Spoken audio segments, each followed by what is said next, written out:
Today we are pulling back the velvet curtain on one of history's most iconic figures, Queen Elizabeth I. We see her in portraits as Gloriana, the Virgin Queen, a symbol of power and purity. But what if I told you the reality of her daily life was far from glamorous? In fact, it was downright dirty, dangerous, and even a little bit disgusting. Let's uncover the shocking secrets Elizabeth's portraits don't show you. First, let's talk about something we all take for granted: a nice hot bath. For Queen Elizabeth, this wasn't a daily ritual, it was a rare luxury. Royal attendants revealed that the Queen might take a full bath only once a month, and even then, only if she felt like it. In the 1500s, people genuinely believed that bathing opened the body's pores, making you vulnerable to all sorts of diseases. So, Elizabeth, like most nobles, avoided getting fully clean. Instead, she relied on perfumes, rose water, and scented gloves to mask body odor. Her servants would sometimes boil herbs like lavender and rosemary in her bath water, but this was an expensive and tedious process.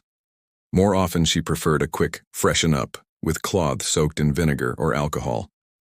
The irony is, while her subjects hailed her as a goddess, her own court privately joked that she carried her own aura, a polite way of saying the Queen smelled, well, let's just say, powerfully royal. Next up, that famous smile. In her youth, Elizabeth's smile was described as radiant as morning, but in her later years, it became a source of deep insecurity. Why? Because her teeth turned black. This wasn't just from decay, it was from her addiction to sugar. Sugar was a new, exotic, and incredibly expensive status symbol that had just arrived in England, and Elizabeth couldn't get enough. She consumed candied fruits, sweetened wine, and sugary pastes daily to show off her wealth. But dental hygiene in Tudor England was almost non-existent. The Queen used cloth rags dipped in honey and salt to clean her teeth, a method that probably did more harm than good by eroding her enamel. Soon her teeth rotted, turned a ghastly black, and even began to fall out. Foreign ambassadors noted that she was charming, but often difficult to understand because she mumbled through her missing teeth. And here's the crazy part. Her courtiers, ever eager to please, started blackening their own teeth with soot to make it look fashionable. That's right. In Tudor England, rotten black teeth became a bizarre symbol of high society. Now, imagine walking into a royal palace. You're probably thinking of glittering chandeliers and polished marble floors. The reality of Elizabeth's time was different. Even the grandest palaces like Whitehall and Hampton Court were shockingly filthy. Modern plumbing was centuries away. Instead, they used chamber pots, which overflowed daily. It was a servant's job to carry this human waste down winding staircases and dump it into the nearest ditch or river. The problem? Those same rivers were often the source of the palace's drinking water. The smell was reportedly unbearable. Travelers described a sweet, sickly stench that hung heavy in the air. Even the Queen's private chambers weren't safe. Her rooms were constantly perfumed with burning herbs to hide the odor from nearby latrines. In the summer, things got even worse, as the heat fermented the waste, attracting clouds of flies and spreading disease.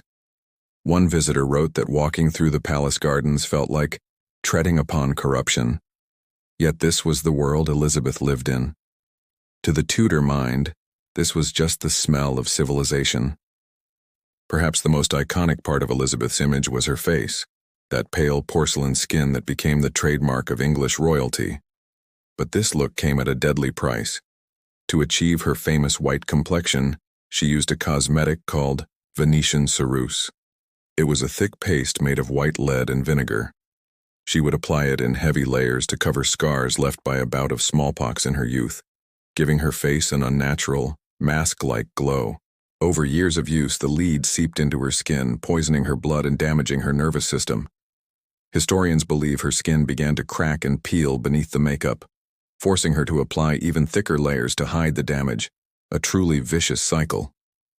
Her vibrant red lips were painted with a compound containing mercury, another toxic heavy metal. And because she was so obsessed with maintaining her regal image, she often slept in her full makeup, terrified that her attendants might see her bare and mortal. By the end of her life, the face of the Virgin Queen was quite literally a mask, slowly consuming the woman underneath. And what about her brilliant, fiery red hair. It was her pride and joy, a symbol of her Tudor heritage. But here's the secret. What you see in the portraits wasn't her real hair. By the time she was 30, stress and illness had caused her natural hair to thin dramatically. Her solution? Wigs. Lots and lots of wigs. She reportedly owned over 80 of them, each one styled, jeweled, and dyed in those iconic flame red tones. But beneath those magnificent wigs was a reality no one dared speak of. In the humid, crowded Tudor court, these wigs were rarely, if ever, properly cleaned. They became breeding grounds for sweat, dust, and lice. The Queen's own scalp, covered for weeks at a time, suffered from infections and sores. Servants were strictly forbidden from ever touching her bare head, which she considered indecent. So no one really knew the true extent of the problem hiding under those curls. One attendant vaguely noted that Her Majesty's head gave forth an odor most unnatural. The Queen's crown didn't just sit on her head, it hid a rather unpleasant secret.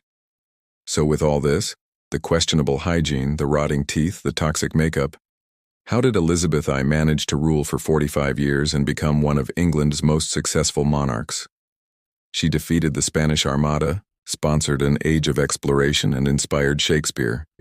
The truth is, her personal habits show us just how different the past really was. Hygiene wasn't just a luxury, it was a complete mystery. For Elizabeth, who lived in a world of perfumes, wigs, and painted faces, appearance was everything. Cleanliness was not nearly as important as projecting an image of power. She had to be seen as divine, untouchable, and almost otherworldly. Her makeup, her wigs, her entire carefully crafted image, it all helped her maintain that illusion of absolute authority. So even as her body was failing her, her teeth decaying, her skin cracking, and her hair falling out, she ruled with an iron will. Because to her people, she wasn't just a woman, she was England itself. When Elizabeth finally died in 1603, the illusion began to fade. Her ladies-in-waiting reported that beneath the layers of white paint, her face had turned a deathly gray. Her body, which had been sealed in a room for days before the funeral, gave off such a powerful stench that few could bear to stand near her coffin. Yet her death, much like her life, was wrapped in ritual and glory. Church bells rang for hours, poets mourned her passing, and history cemented her legacy. She is remembered not for the smell of her chambers or the secrets under her wig, but for the brilliance of her mind and the golden age she presided over. Still, it's a fascinating reminder that even the great Gloriana, the Virgin Queen, lived in a world where royalty was just as human, and sometimes just as smelly, as everyone else. Thank you so much for joining me on this deep dive into the Tudor world. If you found this fascinating, don't forget to hit that like button, subscribe to the channel, and ring the bell so you won't miss our next historical exposé. See you in the next video.